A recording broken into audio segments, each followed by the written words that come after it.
Bill Withers, the voice behind some of the most soulful songs ever written, lived a life adored by millions. But few knew the weight of the terrible secret he carried. One so deeply buried, he died with it. What didn't he want anyone to know about? Join us as we uncover the truth about the hidden chapter in Withers' life. And then people become necessary to each other. So that environment,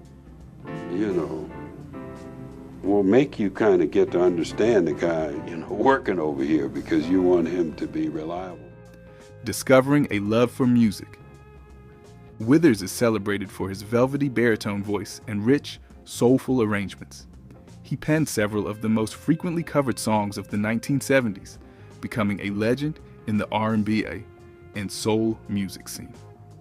Born William Harrison Withers Jr. on July 4, 1938, in Slab Fork, West Virginia, Bill Withers entered the world as the youngest of 6 children. His upbringing was shaped by humble beginnings and the hardships of life in a working-class family. His mother, Mattie Galloway, worked as a maid, while his father, William Withers Sr., was a coal miner. Withers was of African American and English heritage, but his early years were marred by challenges. He struggled with a pronounced stutter that left him feeling isolated, often struggling to find his place among peers. When he was just 3, his parents divorced, leaving him to be raised by his maternal relatives in the nearby town of Beckley, West Virginia. At the age of 13, he faced another profound loss when his father passed away. Despite these difficulties, Withers demonstrated resilience. At 17, he enlisted in the United States Navy, where he served for 9 years. My senses didn't need to be heightened quite that much in order for me to feel like I was valid, During his time in the Navy, he discovered a passion for music, exploring his interest in singing and songwriting. These pursuits gave him a sense of purpose and a creative outlet that would eventually shape his future. When Withers left the Navy in 1965, he set his sights on Los Angeles, where he arrived in 1967 with aspirations of launching a career in music. That year, Withers released his debut song, 3 Nights and a Morning, arranged by Mort Garson. The track failed to gain traction at the time, but would later resurface as Harlem, a reworked version by Withers himself. Undeterred by the initial lack of success, Withers juggled jobs as a mechanical assembler for companies like Douglas Aircraft Corporation, IBM, and Ford. By day, he worked to support himself. By night, he recorded demo tapes using his savings, performed at clubs, and tirelessly pitched his music to potential collaborators. In 1970, a life-changing moment arrived when Clarence Avant, the owner of Sussex Records, recognized Withers' talent.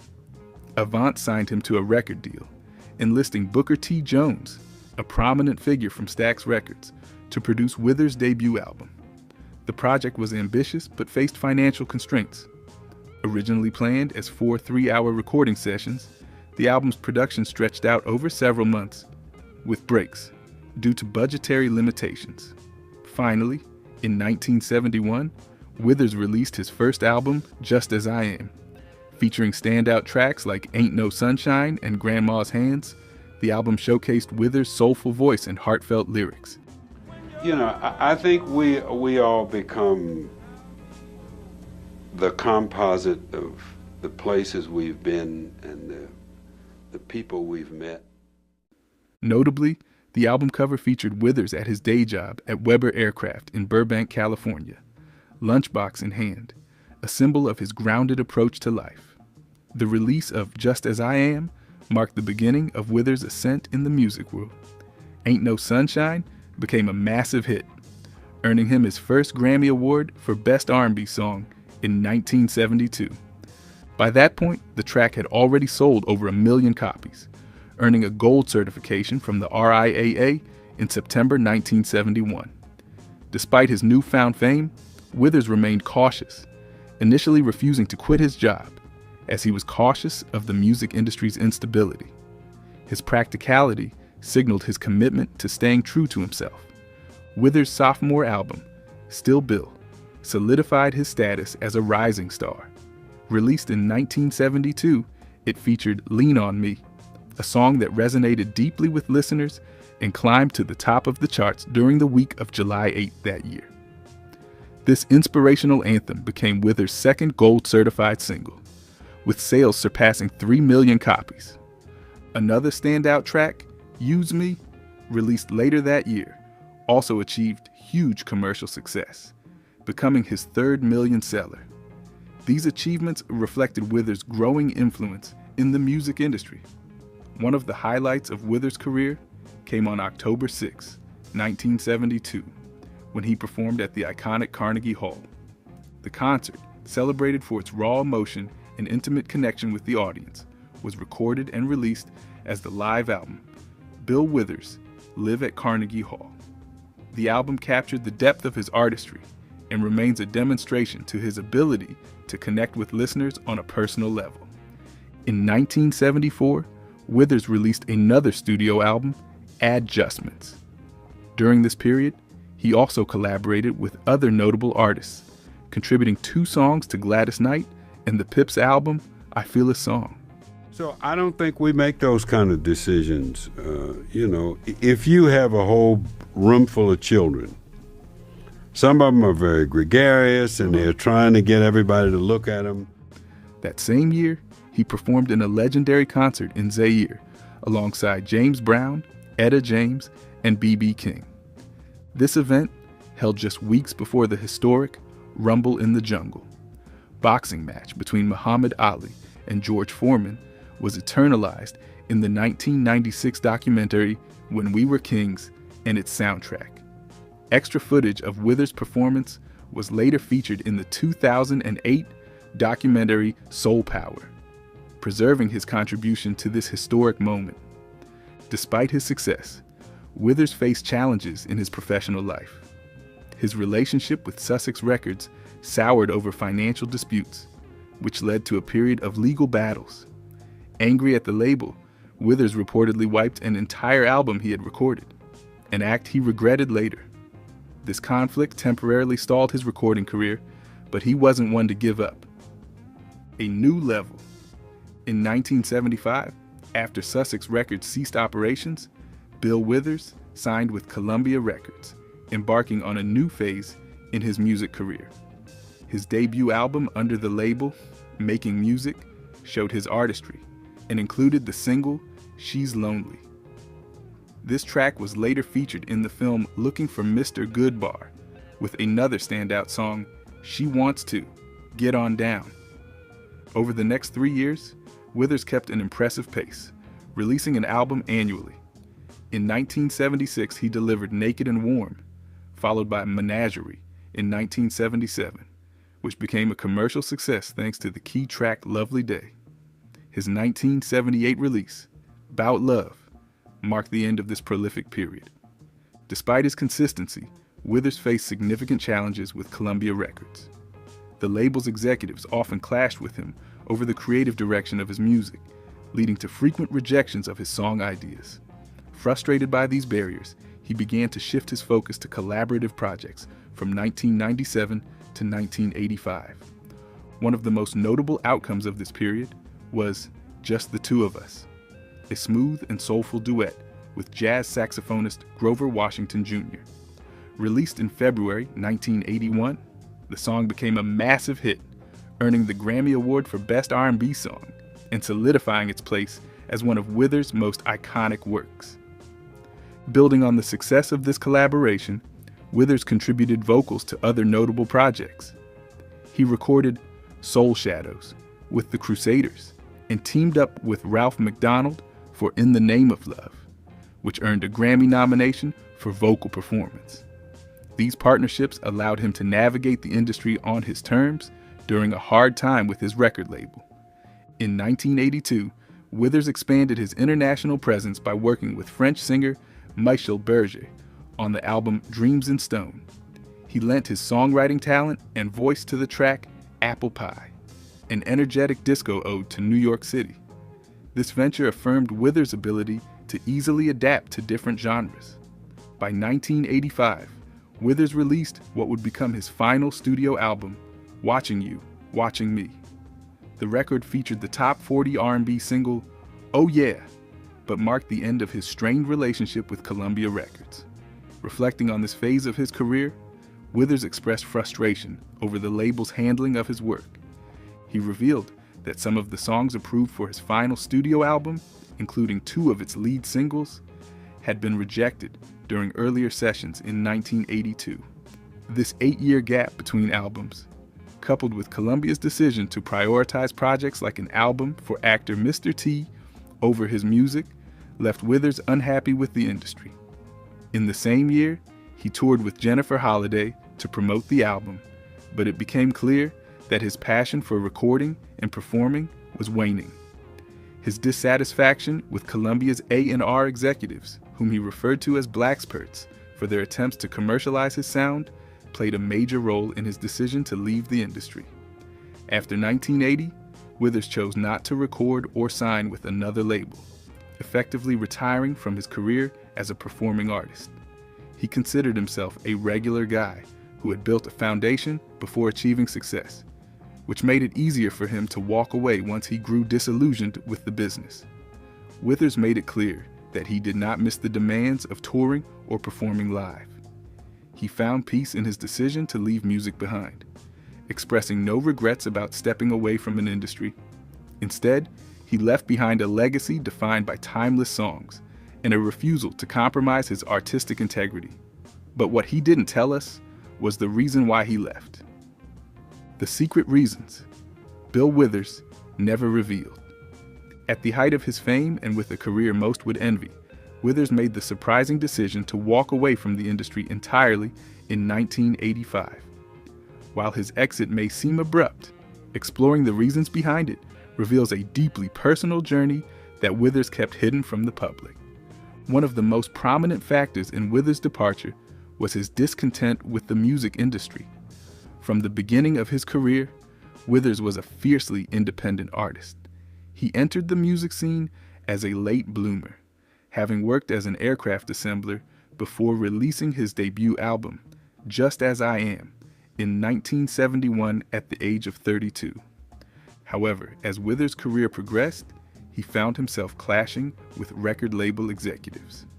These tensions were especially pronounced during his time with Columbia Records, where he felt stifled by the corporate structure.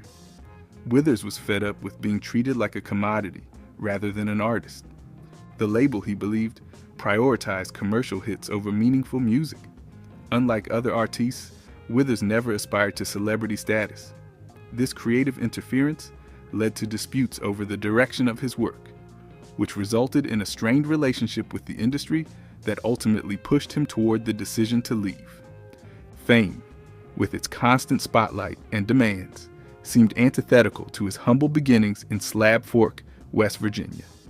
Raised in a small coal mining town, Withers often described himself as an ordinary man who stumbled into music. This sense of normalcy was something he valued deeply and sought to preserve, even as his star rose. Withers' discomfort with the trappings of fame may have played a significant role in his exit. The relentless pace of touring, the pressures of maintaining public appearances, and the expectations of staying relevant likely weighed on him. For someone who cherished authenticity, the nature of the music business may have felt more burdensome than rewarding. Withers was never one to compromise his artistic vision, and as the years went by, he began to feel dislike for the creative process itself. The battles with record labels, along with the industry's focus on producing formulaic hits, drained the joy he once found in making music. This disconnection likely contributed to his decision to step away. For Withers, music was deeply personal. When that connection began to erode, continuing to create may have felt like betraying his own values. Rather than succumb to the pressures of producing music that no longer resonated with him, he chose to leave on his own terms. Another possible reason for Withers' departure lies in his commitment to family and personal life. By 1985, Withers had been married to his wife Marcia for several years and was raising 2 children. Stepping away from the industry allowed him to focus on being a husband and father. without the constant pull of a demanding career. Withers often spoke about valuing simplicity and normalcy, and leaving the music world afforded him the chance to live a life that aligned with those principles. In contrast to the hectic schedules and high-pressure environment of the industry, life outside of music offered peace and stability. It's not hard to imagine that Withers found more fulfillment in watching his children grow.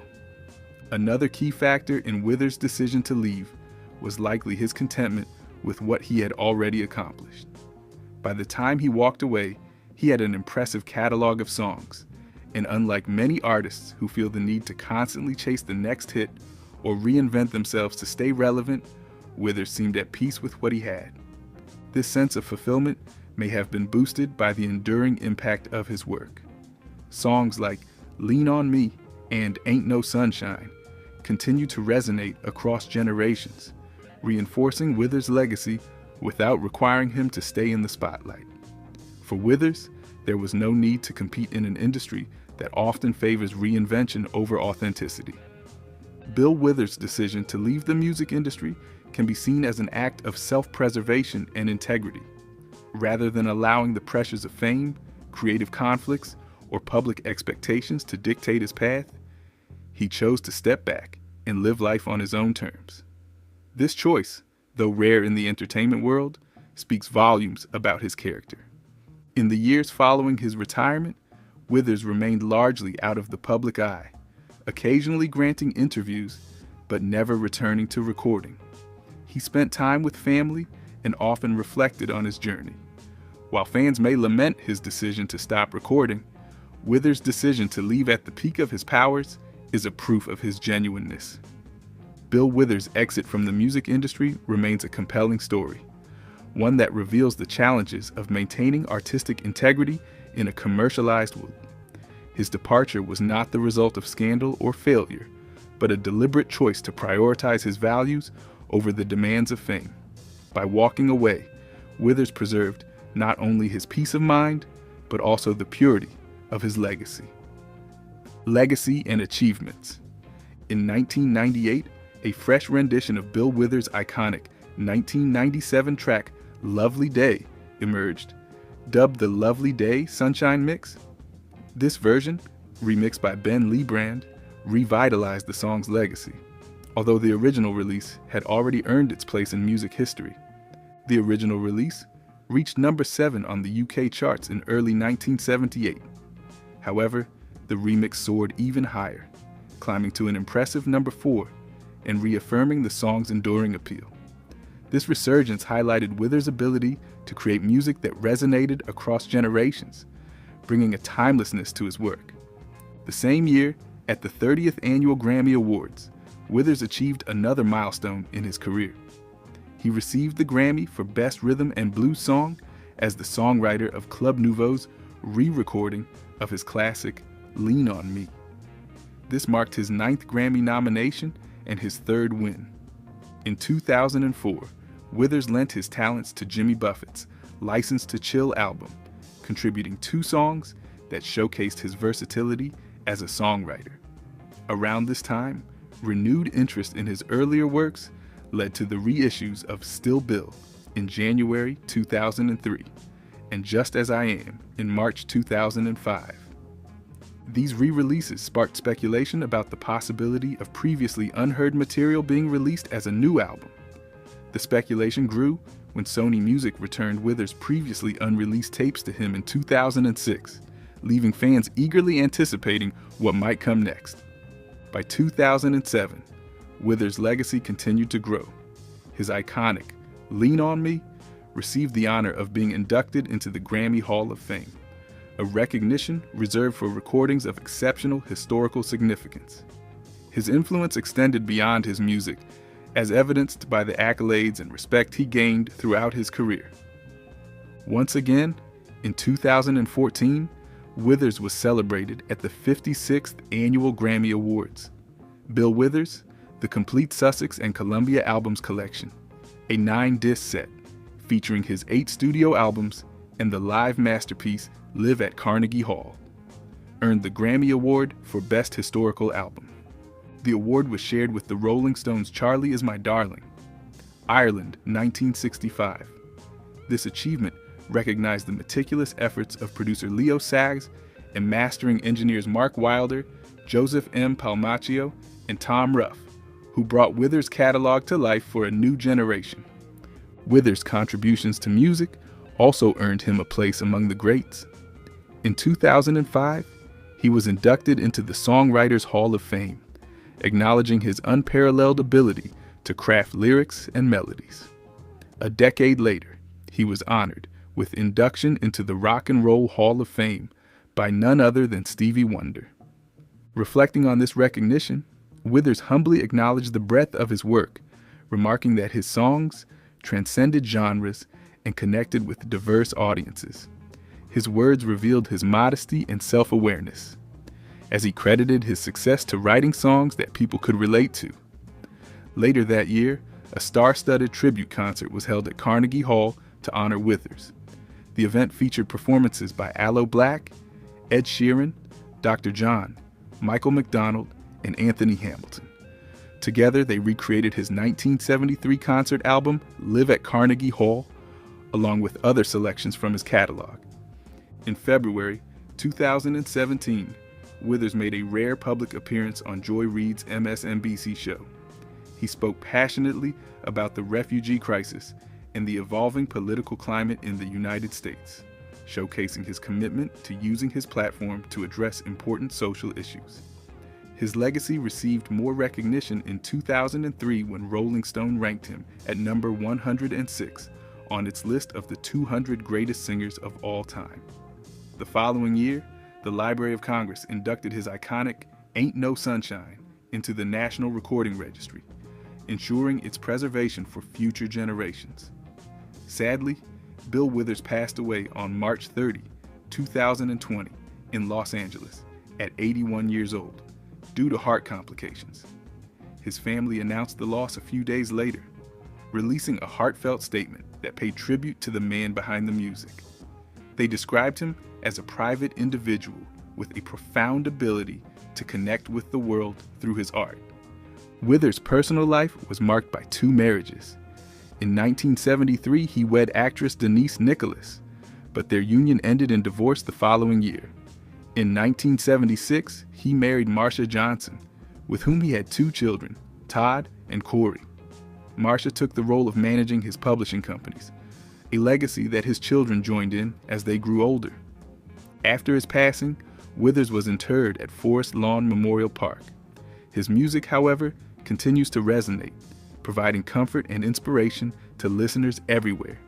His ability to channel raw emotion into timeless songs has ensured that his legacy remains, touching the hearts of new audiences while evoking nostalgia among those who grew up with his work. While Withers led a life close to his family and friends, his music transcended boundaries, offering solace and connection to fans worldwide. As fans hold his music close, they carry forward the spirit of connection and humanity that Withers so eloquently expressed throughout his career. So what do you think about Bill Withers' life and legacy? Let us know in the comments. If you want more interesting revelations, be sure to like, subscribe, and watch the next video shown on your screen. See you there.